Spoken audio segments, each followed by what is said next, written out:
Hi friends, ఎండాకాలం మొదలైపోయింది కనుక ఈ వీడియో అనేది మీ పిల్లల కోసం ఖచ్చితంగా ఈ వీడియో సేవ్ చేసుకోండి. ఎందుకంటే మరి ఎండాకాలం వస్తే స్కూల్ సెలవులు, కాలేజ్ సెలవులు ఇస్తారు కనుక మరి మీ పిల్లలు సెలవులు ఇచ్చాక ఇంట్లో ఉంటారా? ఇంట్లో ఉండరు. ఎలాగో బయటికి వెళ్ళి ఎండలోనే ఆడుకుంటారు అనమాట.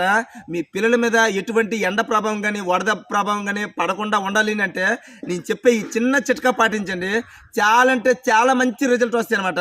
మీరు నేరుగా వెళ్ళి బార్లీ గింజలు పట్టుకుని రండి. చాలా మందిని అనుకోవచ్చు, అదేంటి సబ్జా గింజలు ఉన్నాయి, కొబ్బరి బోండాలు ఉన్నాయి కదా అని అనుకో. అవన్నీ ఒక ఎత్తు అయితే బార్లీ గింజలు వీటన్ని దానికన్నా ఎత్తులో ఉందనమాట.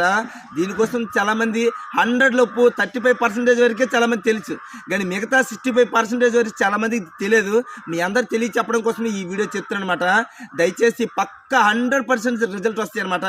అదేంటంటే మీరు నేరుగా బార్లీ గింజలు తెచ్చిన తర్వాత నీటిలో మరగబెట్టిన తర్వాత అందులోనే పటికి పంచదార వేసుకోవచ్చు, పటికి బెల్లం వేసుకోవచ్చు. పాయసంలా కలుపుకొని తినేసినా కూడా బాడీ చాలా అంటే చాలా కూల్గా ఉంటుంది అనమాట.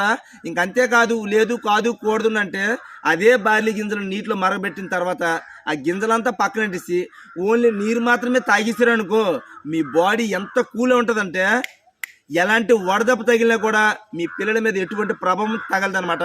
ఇంకంతేకాకుండా దీనివల్ల ఇంకో బెనిఫిట్ కూడా ఉంది.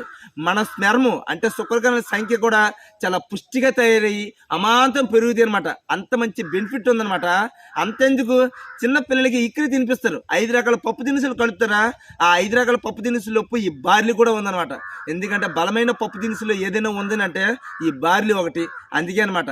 దీనికోసం చాలా మందికి తెలియదు. మీ అందరు తెలియ చెప్పడం కోసమే ఈ వీడియో చెప్తానమాట. ప్రతిరోజు తెల్లవారిన పరగడుపున పిల్లల నుండి పెద్దవాళ్ళ వరకు ప్రతి ఒక్కరు తాగొచ్చు. ఎలాంటి వడదెబ్బ కానీ తగలదు. ఇంకంతేకాకుండా 100% రిజల్ట్ వస్తాయి అనమాట. 100% క్యూర్ అయినవి మాత్రమే మీ అందరూ చెప్తాను. ఎందుకంటే నా సబ్స్క్రైబర్ నా మీద పెట్టుకున్న నమ్మకం ఎప్పటికీ వృధా పోదే ఉన్నమాట. ఇంకంతేకాకుండా ఈ వీడియో మీకు నచ్చినట్లయితే మీ ప్రేమతో ఒక లైక్, ఒక కామెంట్ చేయండి. మరి నాకు ఆకుకూరలు అమ్మడానికి టైం అయిపోతుంది. బాయ్ అయితే. Love you friends, bye.